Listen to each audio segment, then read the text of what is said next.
Subscribe my channel Furqan Mizahiri.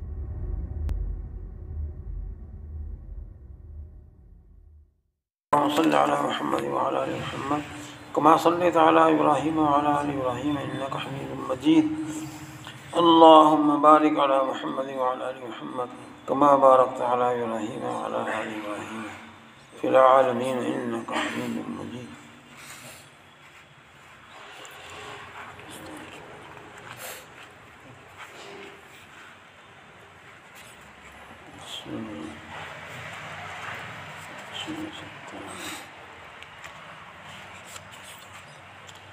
ہر کام میں سہولت حاصل ہونے کے لیے دعا. لقد جاءكم رسول من انفسكم عزيز عليه ما عنتم حريص عليكم بالمؤمنين رؤوف رحيم فإن تولوا فقل حسبي الله لا إله إلا هو عليه توكلت وهو رب العرش العظيم. ترجمہ: بے شک تمہارے پاس ایک ایسا رسول آیا ہے جو تم ہی میں سے ہے، جس کو تمہاری ہر تکلیف بہت گراں معلوم ہوتی ہے، جسے تمہاری بھلائی کی دھن لگی ہوئی ہے، جو مومنوں کے لیے انتہائی شفیق نہایت مہربان ہے. یہ صرف پہلی آیت کا ترجمہ ہے. حدیث شریف میں ہے جو شخص ان دو آیتوں کو روزانہ صبح و شام 7 بار پڑھے اس کے لیے تمام کاموں میں سہولت میسر ہو. یہ سورہ توبہ کی اخیر کی 2 آیتیں ہیں. لقد جاءكم رسول من انفسكم عزيز عليه ما عنتم. صفحہ یہ دعا نمبر 71 ہے. اس سے پہلے یہ فصل ثانی شروع ہے. یہاں سے یہ اس فصل ثانی کی پہلی حدیث ہے. ابھی فصل اول ختم ہوئی ہے، اس کی آخری دعا پر نمبر 70 پڑھا ہے. لہذا معلوم ہوا کہ فصل اول میں 70 دعا ہیں، فصل ثانی میں 71 سے شروع ہیں، اور یہ 110 پہ جا کے ختم ہے، تو گویا اس کے اندر 40 ہو گئی. فصل ثانی میں 40 حدیثیں دعائیں اور فصل اول میں 70 دعائیں. 70 اور 40 110. بے چینی اور فکر کے وقت جب ہر کام میں اس میں ہے کہ تمام کاموں میں سہولت ہو، اس کو سوچنا چاہیے کہ ایک آدھ بات میں ہر چیز میں، ہر کام میں، ہر مقصد میں ایسی دعائیں بتا گئے حضور. اب آگے ہمارا کام ہے فائدہ اٹھاویں، جی چاہے اٹھاویں، نہیں جی چاہے نہ اٹھا کر لو، دھکے کھاتے پھرو.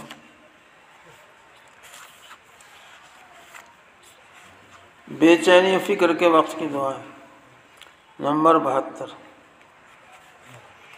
وہ 71 تھا. اللہم رحمتک ارجو فلا تکلنی الی نفسی طرفۃ عین واصلح لی شانی کلہ لا الہ الا انت. حدیث شریف میں ہے کہ یہ دعا مکروب کے لیے ہے، یعنی جو شخص کسی مصیبت کی وجہ سے کرب اور بے چینی میں مبتلا ہو اس کے لیے ہے. ترجمہ اس کا یہ ہے: اے اللہ، میں تیری رحمت کا امیدوار ہوں، بس تو مجھ کو میرے نفس کے حوالے نہ کر پلک جھپکنے کے بقدر بھی، اور میرا سب حال درست کر دے. سب حال درست کر دے، ساری چیزیں آ گئی اس کے اندر. تیرے سوا ہمارا کوئی معبود نہیں. یہ مانگنے کے طریقے ہیں. اس طرح اپنی محتاجگی ظاہر کرنا، اس کی بڑائی ظاہر کرنا کہ سب کچھ تو ہی ہے، ہم تو تیری عبادت کرتے ہیں، تجھی سے مانگتے ہیں، کسی اور سے نہیں مانگتے. یہ سب مانگنے کے طریقے ہیں، سب حضور بتا گئے یہ طریقے، تاکہ دعا جلدی قبول ہو. ہر چیز کا طریقہ ہوتا ہے، ہر چیز کا طریقہ ہے. کسی سے مانگنے کا بھی یہ ہے کہ اگر استغنا کے ساتھ مانگے یہ دے دیجیے، اگر یہ ہو تو یہ دے دیجیے. ایک ہی آج حضرت میں اگر آپ ہی ہو. طریقے ہیں مانگنے، دعا مانگنے کے. حضور سے زیادہ طریقہ کون جانے گا؟ دعا نمبر 73. لا الہ الا انت سبحانک انی کنت من الظالمین. ترجمہ: اے خدا، تیرے سوا کوئی معبود نہیں، تو ہر عیب سے پاک ہے، بے شک میں ظلم یعنی گناہ کرنے والوں میں سے ہوں. حضرت سعد بن ابی وقاص رضی اللہ تعالیٰ عنہ فرماتے ہیں، میں نے رسول اللہ صلی اللہ علیہ وسلم سے سنا کہ آپ فرماتے تھے کہ میں ایک ایسا کلمہ جانتا ہوں، ایک ایسی دعا جانتا ہوں جس کو جو بھی بے چین شخص پڑھے تو اس کی بے چینی دور ہو جائے گی. اور وہ کلمہ ہے میرے بھائی یونس علیہ السلام کا، جس کو انہوں نے اس وقت میں پڑھا تھا جبکہ وہ مچھلی کے پیٹ میں تھے۔ حضرت ذنون، کیا نام ہے، یونس علیہ السلام، انہیں کو تو ذنون تو لقب تھا مچھلی والے۔ ہمارے ایک بہنوئی تھے، ان کا نام ذنون تھا، ادھر میرا وہ چلا گیا۔ دعا اس سے اگلی دعا 74، اللہ لا الہ الا هو الحی القیوم، پوری آیت الکرسی۔ اللہ لا الہ الا هو الحی القیوم لا تأخذہ سنۃ ولا نوم له ما في السماوات وما في الأرض من ذا الذي يشفع عنده إلا بإذنه يعلم ما بين أيديهم وما خلفهم ولا يحيطون بشيء من علمه إلا بما شاء وسع كرسيه السماوات والأرض ولا يؤوده حفظهما وهو العلي العظيم۔ بس یہیں تک ہے آیت الکرسی۔ اور سورہ بقرہ کی اخیر کی آیات، آمن الرسول بما انزل الیہ من ربہ والمؤمنون كل آمن باللہ وملائکتہ وکتبہ ورسلہ لا نفرق بین احد من رسلہ وقالوا سمعنا واطعنا غفرانک ربنا والیک المصیر لا یکلف اللہ نفسا الا وسعها لها ما کسبت وعلیہا ما اکتسبت ربنا لا تؤاخذنا ان نسینا او اخطانا ربنا ولا تحمل علينا إصرا كما حملته على الذين من قبلنا ربنا ولا تحملنا ما لا طاقة لنا به واعف عنا واغفر لنا وارحمنا أنت مولانا فانصرنا على القوم الكافرين۔ یہ پورا عمل ہو گیا پڑھنے سے۔ اس کے بارے میں یہ ہے، پہلے آدمی آیت الکرسی پڑھے، اس کے بعد یہ سورہ بقرہ کی آخر کی آیتیں پڑھے۔ اس کی فضیلت کیا ہے، اس کے بارے میں حدیث میں کیا آیا ہے؟ ایک روایت میں ہے کہ جو شخص آیت الکرسی اور سورہ بقرہ کی آخری آیتیں جو ابھی ہم نے پڑھی ہیں بے چینی کے وقت پڑھے تو اللہ تعالیٰ اس کے فریاد رسی فرماتے ہیں۔ ابن السنی۔ نمبر 75، اللہ اللہ سکون حاصل ہونے کی دعائیں چل رہی ہیں۔ اللہ ربی لا اشرک بہ شیئا، اللہ ربی لا اشرک بہ شیئا۔ ترجمہ، اللہ ہی میرا رب ہے، میں اس کے ساتھ کسی کو شریک نہیں ٹھہراتا۔ حضرت اسماء بنت عمیس رضی اللہ تعالیٰ عنہ فرماتی ہیں، حضور اقدس صلی اللہ علیہ وسلم نے مجھ سے فرمایا کہ کیا میں تم کو ایسے کلمات نہ بتلاؤں جن کو تم کرب یعنی بے چینی کے وقت پڑھ لیا کرو۔ اور پھر آپ صلی اللہ علیہ وسلم نے یہ اوپر والی دعا بتائی، ابو داؤد شریف کی روایت ہے، اللہ ربی لا اشرک بہ شیئا۔ بے چینی کے وقت میں، گھبراہٹ کے وقت میں، بے چینی کا، آج کل لوگ گھبراہٹ بے چینی کا بہت شکار ہیں، بہت ہیں۔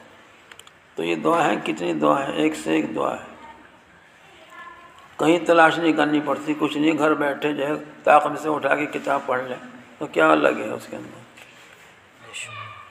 ہم نے تمام کتابوں میں تلاش کر کے لکھی، مہینوں لگ گئے اس کے اندر۔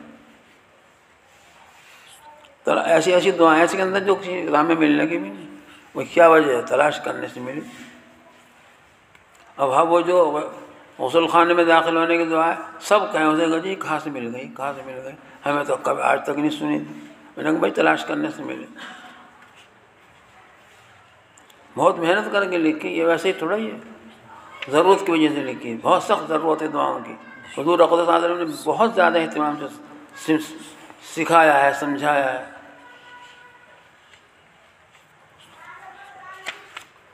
اور آج کل تو حالات ایسے ہیں، اس وقت بہرحال ان دعاؤں کی سخت ضرورت ہے۔ وہ تو سکون کا زمانہ تھا، حضور کا زمانہ، جب وہاں ضرورت تھی تو اب کیوں نہیں ہے ضرورت؟ یہ تو قیامت کا قرب ہو رہا، اس سے زیادہ اور کیا مصیبتیں ہوں گی جو اب آ رہی، تو اب بھی نہیں پڑھیں گے تو کب پڑھیں گے؟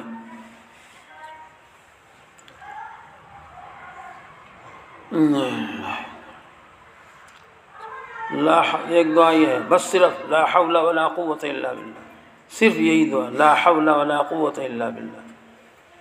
ترجمہ نہیں ہے پھرنا گناہوں سے اور نہ طاقت ہے عبادت کی مگر اللہ ہی کی مدد اور فضل۔ حدیث میں ہے کہ اس دعا کا پڑھنا، لا حول ولا قوت الا باللہ، 99 بیماریوں کا علاج ہے جن میں کم سے کم غم اور فکر ہے۔ لا حول ولا قوت الا باللہ، حسن حسین سے لی ہے ہم نے، ویسے سب بخاری کی حدیث کی کتابوں میں ہے، مشکات میں ہے، ادھر ادھر سب جگہ۔ یا حی یا قیوم برحمتک استغیث، یا حی یا قیوم برحمتک، یہ دعا نمبر 77 ہے، یا حی یا قیوم برحمتک استغیث۔ ترجمہ: اے ہمیشہ زندہ رہنے والے اور تمام مخلوق کو سنبھالنے والے، میں صرف تیری رحمت سے تیری مدد چاہتا ہوں۔ حضرت انس رضی اللہ تعالیٰ عنہ فرماتے ہیں کہ جب حضور اقدس صلی اللہ علیہ وسلم کو بے چینی لاحق ہوتی تو یہ دعا پڑھا کرتے ہیں۔ کون سی؟ یا حی یا قیوم برحمتک استغیث، یا حی یا قیوم، اے ہمیشہ زندہ رہنے والے اور تمام مخلوق کو سنبھالنے والے، میں صرف تیری رحمت سے تیری مدد چاہتا ہوں۔ اور ایک روایت میں ہے جو ابو ہریرہ، یہ تو حضرت انس سے تھی روایت، اور ایک دوسری روایت میں ہے جو حضرت ابو ہریرہ سے مروی ہے کہ رضی اللہ تعالیٰ کہ حضور اقدس صلی اللہ علیہ وسلم ایسے موقع پر، یعنی گھبراہٹ کے موقع پر، بے چینی کے موقع پر، کہ حضور اقدس صلی اللہ علیہ وسلم ایسے موقع پر آسمان کی طرف نظر اٹھا کر، آسمان کی طرف نظر اٹھا کے، اور پھر یہ دعا پڑھتے تھے کون سی؟ سبحان اللہ العظیم و بحمدہ، سبحان اللہ العظیم و بحمدہ، سبحان اللہ العظیم و بحمدہ۔ ترمذی شریف۔ ایک طالب، بہت کئی سال کے بعد ایک طالب مدرس نے کہا مجھ سے، جب میں سبق پڑھانے جاؤں تو گھبراہٹ ہو، میں نے کہا یہ دعا پڑھا کرو، آسمان کی طرف نظر اٹھا کے دیکھ لیا۔